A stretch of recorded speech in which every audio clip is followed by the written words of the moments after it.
Aujourd'hui, 4 août, bon, vous avez compris que j'enregistre un petit peu à l'avance, l'Église fête l'entrée au ciel du Saint Curé d'Ars, né à Dardilly, en France, le 8 mai 1786. Vous savez qu'il a rencontré de grandes difficultés pour assimiler la théologie, mais grâce à sa vertu et à la patience de son tuteur, le père Ballet, ces difficultés ont été surmontées et il a été ordonné prêtre le 13 août 1815. Nommé 3 ans plus tard curé d'Ars-sur-Formant, il a exercé ce ministère durant 42 ans. Mort en odeur de sainteté le 4 août 1859, il est béatifié en 1905 par le pape Saint Pie X et canonisé par Pie XI en 1925. Les points communs entre le curé d'Ars et le Padre Pio sont nombreux. Amour de la prière dès l'enfance et attrait précoce pour la vocation religieuse, zèle authentique pour le salut des âmes, vie de pénitence, apostolat du confessionnal, guérison et miracles et même lutte homérique contre le démon.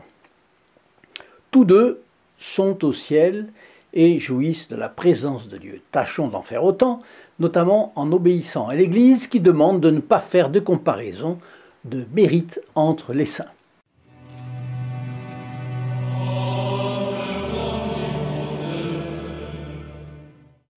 Alors, chers amis, fidèles du Padre Pio, bonjour. Mon nom est Jean Goyard et vous assistez au programme Sur les pas du Padre Pio. Aujourd'hui, le Padre Pio, exemple pour les prêtres du XXIe siècle. Vous découvrez cette chaîne, son objectif est de faire connaître la vie foisonnante de miracles de Saint Pio de Pietrelcina, dont la mission est d'arracher les âmes aux griffes du diable. Sa photo est ici diffusée gratuitement et franco de port pour amener sa présence consolatrice dans le maximum de foyers. Si vous la voulez pour vous ou un de vos proches, il suffit de téléphoner au 08 05 36 08 47, appel gratuit depuis la France métropolitaine, coût d'un appel local depuis les Dom-Tom et depuis le Canada, composé le 1 844 398 88 67. Vous le savez, le Padre Pio a vécu juste avant la plus grande crise que l'Église catholique en tant qu'institution ait jamais connue, une crise causée avant tout par une crise du clergé. C'est triste, et on dit cela avec toute la douleur que cela peut causer aux âmes véritablement catholiques. Parce que c'est une tragédie, et de la tragédie, on ne parle pas le cœur léger. Il faut toutefois la voir en face pour plusieurs raisons. La première est que notre Seigneur Jésus-Christ nous demande de le suivre sur le calvaire et de l'accompagner, le consoler à travers la part que nous pouvons y prendre au calvaire. Ensuite, pour prier en conséquence la Sainte Vierge, parce que vous rappelez qu'elle, aussi bien à Lourdes qu'à Fatima, elle a demandé la prière et la pénitence pour les pauvres pécheurs. Et peut-être pas seulement prier, car il y a encore quelques fidèles pour prier, mais relativement peu ou très peu de personnes pour souffrir. Donc faire des sacrifices, c'est la meilleure chose que nous puissions faire par amour pour l'Église. Et le meilleur sacrifice, eh bien, c'est de se résigner aux souffrances que la Providence permet que nous ayons. Deuxièmement, lutter contre nos défauts et en particulier contre notre vice capital. Ça, ce sont des souffrances qui vont arracher du bon Dieu des grâces pour l'Église catholique. Et puis une autre raison, c'est de s'affermir. Voir la crise, c'est aussi s'affermir dans la foi et l'espérance. Parce que l'Église en a vu d'autres. Elle est la jeune fille, je le répète toujours, la jeune fille pure et sans tache, sans ride de l'Ancien Testament, qui est la figure de l'Église catholique qui viendrait. En réalité, elle est indestructible, elle est immortelle, elle est indéfectible. Elle a aussi, vous le savez, le dogme de l'infaillibilité pontificale dans certains cas stricts, mais là, le pape ne peut pas se tromper. Ce qui veut dire que, quoi que nous soyons désorientés, parfois, ça c'est bon pour les les catholiques aux petites pointures. Il nous faut avoir la foi, l'espérance et la charité. Et cela, ça implique pour nous d'approfondir les vérités de l'Église catholique. Et là, quoi qu'il arrive, eh bien, l'Église catholique est indestructible. Alors nous évoquions les effets de la crise qui a secoué le clergé dans les années 60. Au fond, du jour au lendemain, environ 20 000 prêtres ont quitté le sacerdoce. Les séminaires se sont vidés et les prêtres qui sont restés dans le ministère ne savaient plus ce qu'ils étaient exactement. Ils ont commencé à remettre en question leur identité sacerdotale. Disons, quand je dis, c'est généralement, et quand on dit d'une chose en général, on ne veut pas dire qu'il n'y a pas des exceptions. Il y en a eu, et même parfois beaucoup. Mais disons que d'une manière globale, dans le monde, ça a été comme ça. Et beaucoup ne se sont plus considérés comme des représentants du Christ pour renouveler sur l'autel le sacrifice de la croix.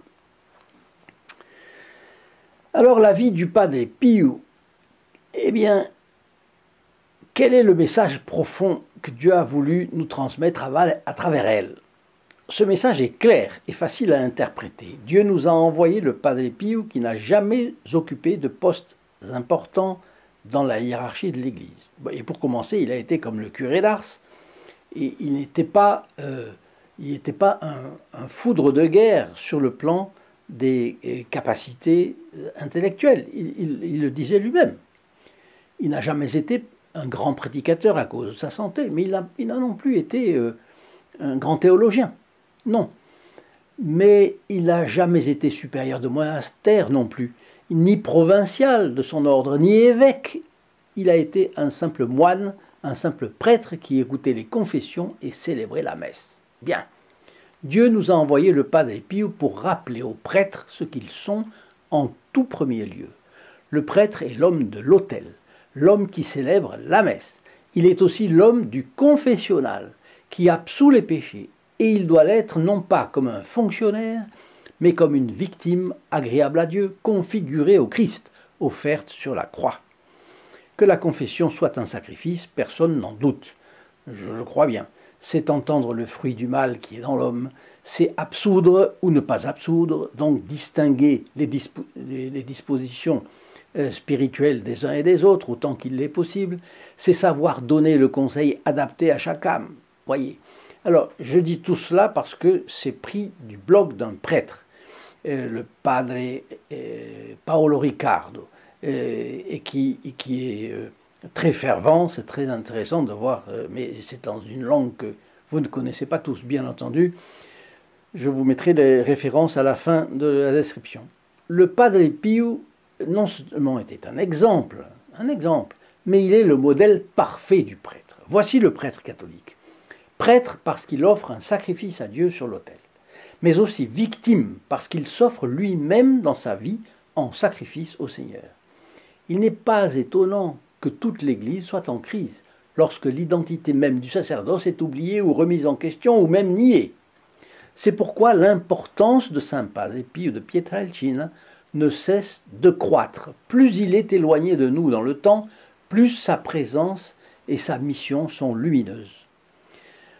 À nos yeux d'aujourd'hui. On dit toujours aussi, quand le soleil se couche, vous mettez un bâton droit, et plus le soleil se couche, plus l'ombre du bâton augmente. Eh bien, le Padre Pio, c'est ça aussi. Le Padre Pio parle toujours plus fort aux prêtres qui sont appelés à renouveler leur foi dans l'identité profonde et essentielle du prêtre catholique. Être un alter Christus, un autre Christ, Christus alter Christus. Et puis, le prêtre est configuré au Christ et victime des pécheurs. On dit toujours que le prêtre est configuré au Christ dans la messe, parce qu'il tient le rôle du prêtre, et le rôle du Christ. Il s'offre lui-même en victime, dans l'Eucharistie. Mais ce n'est pas un hasard aussi si le Padre Pio est aussi le seul prêtre jusqu'à présent à avoir reçu les stigmates de notre Seigneur, les stigmates de la Passion. Bien sûr, saint François d'Assise l'a eu, et quelques autres très peu religieux non prêtres. Tout cela, et François d'Assise n'était pas prêtre, comme vous le savez, il était moine, non prêtre. Par humilité, il n'a pas voulu être prêtre. Et puis il y a eu surtout de saintes femmes stigmatisées. Elles ont reçu la grâce des stigmates au cours des siècles, il y en a eu. Pourquoi a-t-il fallu attendre le XXe siècle pour qu'un prêtre reçoive cette grâce des stigmates? Eh bien, précisément parce que c'est au XXe siècle et par conséquent au XXIe siècle que s'est produite la plus grande crise d'identité du clergé. Que le Padre Pio continue à parler à nos cœurs et du haut du ciel intercède pour que nous obtenions ici-bas la grâce d'avoir des prêtres saints et nombreux selon le cœur de Jésus-Christ, offrandes sur l'autel et victimes offertes dans la vie. C'est notre prière aujourd'hui. Alors je vous laisse maintenant une prière très profonde à la Vierge Immaculée pour les prêtres. Mais si vous avez aimé cette vidéo, veuillez l'indiquer et partager une quelconque vidéo de cette chaîne. D'ailleurs, quand vous partagez une vidéo, vous entrez dans les intentions de la messe du vendredi à midi, le vendredi qui suit votre partage. Et les personnes qui la reçoivent en sont bénéficiaires elles aussi. Envoyez-moi vos commentaires et n'hésitez pas non plus à venir me rendre visite sur le site https://padre-pio.fr, ici en bas dans la description. Ici.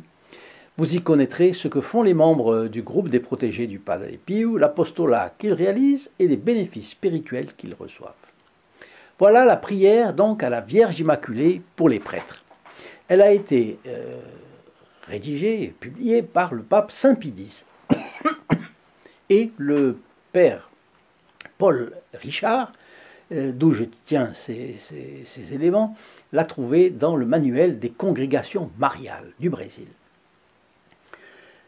Ô Marie, Mère de miséricorde, mère et fille de celui qui est le Père des miséricordes et le Dieu de toute consolation, dispensatrice des trésors de Dieu, ministre de Dieu, mère du grand prêtre Jésus-Christ, vous qui êtes à la fois le prêtre et l'autel, le tabernacle immaculé du Verbe de Dieu, la maîtresse de tous les apôtres et disciples du Christ, protégez le souverain pontife.